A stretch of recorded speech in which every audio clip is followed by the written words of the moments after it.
আসসালামু আলাইকুম। আরে আরে এই ছেলে কে? আরে বাবা, আমি তো তোমাকে ওর কথাই বলছিলাম। আরে ও তো একটা ভিক্ষুক। আমি ওকেই ভালোবাসি বাবা। তোর কি মাথা মোথা ঠিক আছে? তুই কি সব যাতা বলছিস? তুই একটা ভিক্ষুক ছেলেকে পছন্দ করলি কিভাবে? আরে বাবা, ও তো যেন তেন ভিক্ষুক না, ও হলো খানদানি ভিক্ষুক। মানে? শোনো না, তুমি একটু বাবাকে মানেটা বুঝিয়ে বলো না। আব্বা, আমরা খানদানি ভিক্ষুক।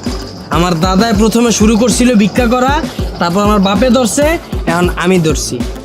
নেন, আইফোনটা রাখেন, আপনার জন্য নিয়ে আসছি। আইফোন? তুমি আইফোন কোথায় পেলে? এখন কি মানুষ আইফোন ভিক্ষা দেয় নাকি? আব্বা কি যে কোন আপনি, আইফোন আবার কেউ ভিক্ষা দেয়? গুলিস্তানের মোড়ে বইসা মাথার ঘাম পায়ে ফালায়া ভিক্ষা কইরা পরিশ্রম কইরা আপনার জন্য এই আইফোনটা কিনে নিয়ে আসছি। রাখেন, আপনি হইলেন আমার শ্বশুর, আমার একটা প্রেস্টিজ আছে না? আপনি নর্মাল ফোন টোন ফালায় দেন, এগুলা চালাইবেন না এখন থেকে। রাখেন, এটা রাখেন। না না, আমার আইফোন লাগবো না, তোমার আইফোন তুমি রাখো। মা চল তো, একটা ভিক্ষুক ছেলের সাথে আমি তোর বিয়ে দেবো না। না না বাবা, আমি ওকে অনেক ভালোবাসি, আমি ওকে ছাড়া কাউকে বিয়ে করব না। মা, ও একটা ভিক্ষুক, একটা ভিক্ষুকের সাথে আমি তোর বিয়ে দিতে পারি না। সমাজে আমাদের একটা নাম ডাক আছে না। মা পাগলামি করিস না, চল তো মা।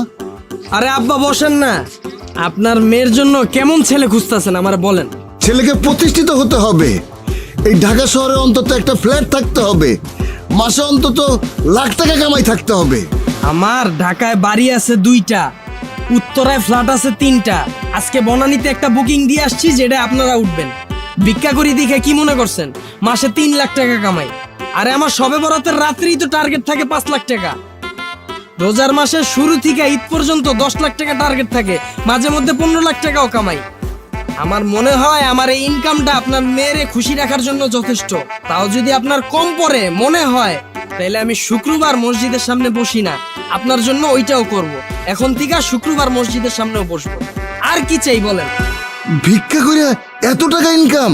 আব্বা, এটা আপনি কোনো কথা বললেন? আপনি তো দেখি কোনো খবরই রাখেন না। ভিক্ষার উপর এখন বর্তমানে কোনো ব্যবসা আছে? এটা তো ইনভেস্ট ছাড়া ব্যবসা। এই যে একটা নতুন সেন্ডু গেঞ্জি কিনা বালুর ভিতর 2টা ঘষা দিছি, একটু ছিঁড়া লইছি, আর 120 টাকা দিয়ে একটা বাড়ি কিনছি, বইলেই ব্যবসা। বর্তমানে ব্যবসা করতে গেলে 20 লাখ টাকার নিচে কোনো ব্যবসা করা যায়? তার উপর আছে 1000 রকমের রিস্ক।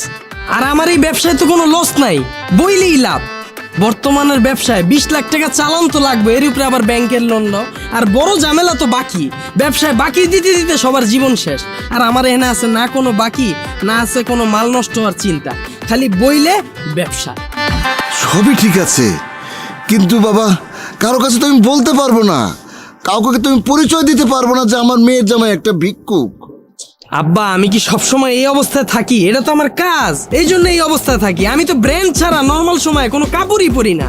আর আপনারে মানুষ যদি জিজ্ঞাসা করে আপনার মেয়ের জামাই কি করে, কইবেন ব্যবসা করি। কে দেখতে যাইতেছে আমি কি ব্যবসা করি? আর সবচেয়ে বড় বিষয় হলো আমরা দুজনরে ভালোবাসি। আর এর উপর সবচেয়ে বড় বিষয় হলো আমার আছে কারি টাকা। বর্তমানের বাবা মারা মেয়ের জন্য যখন ছেলে খুঁজে কি চায়? ছেলেটা ভালো হবে। আমার না আছে কোনো সিগারেটের নেশা, না আছে মদের নেশা, আমার আছে শুধু কারি টাকা। আর কি লাগবে আপনার মেয়ের জন্য বলেন, আমি সব করব। বাবা, তোমার যেহেতু এত টাকা আছে, তাহলে তুমি ভিক্ষা করো কেন? ভিক্ষা করাটা ছেড়ে দাও, বাড়ি ভাড়া উঠিয়ে তো তুমি তোমার সংসার চালাতে পারো। আপনারা তো আগেই কইলাম আমরা খানদানি ভিক্ষুক। ভিক্ষা করাটা তো আমাকে পেশা না, এটা তো নেশা। ভিক্ষা না করলে আমার শরীর চুলকায়, রাত্রেবেলা ঘুম আসে না, অসুস্থ হয়ে পড়ি। এই বুঝাও না একটু। বাবা, আমি ওকে অনেক ভালোবাসি, ওকে ছাড়া আমি কাউকে বিয়েই করব না, ওকে ছাড়া আমি বাঁচতে পারবো না। বাবা প্লিজ তুমি রাজি হয়ে যাও না, প্লিজ বাবা আমার দিকে তাকায় রাজি হও। আচ্ছা ঠিক আছে বাবা, কিন্তু দিন মোহরটা। আব্বা, এটা কোনো কথা বললেন আপনি? আমার কি কোনো ভাই বোন আছে? আমার যা আছে সবকিছুই তো আপনার মেয়ে পাবে। যাক, সমস্যা নাই, আপনি যেহেতু টপিকটা উঠাইলেন, দেন মোর 1 কোটি টাকা ধরলাম, যান। 1 কোটি? বাবা বাবা, আমি রাজি। ঠিক আছে, নেন ধরেন, এই যে আইফোনটা দিলাম। এখন থেকে নর্মাল মোবাইল চালাইবেন না, আইফোন চালাইবেন, ঠিক আছে? আইফোন? ঠিক আছে বাবা। তোমার হাতটা দাও, আমার এই মেয়ের হাতটা আমি তোমার হাতে তুলে দিলাম।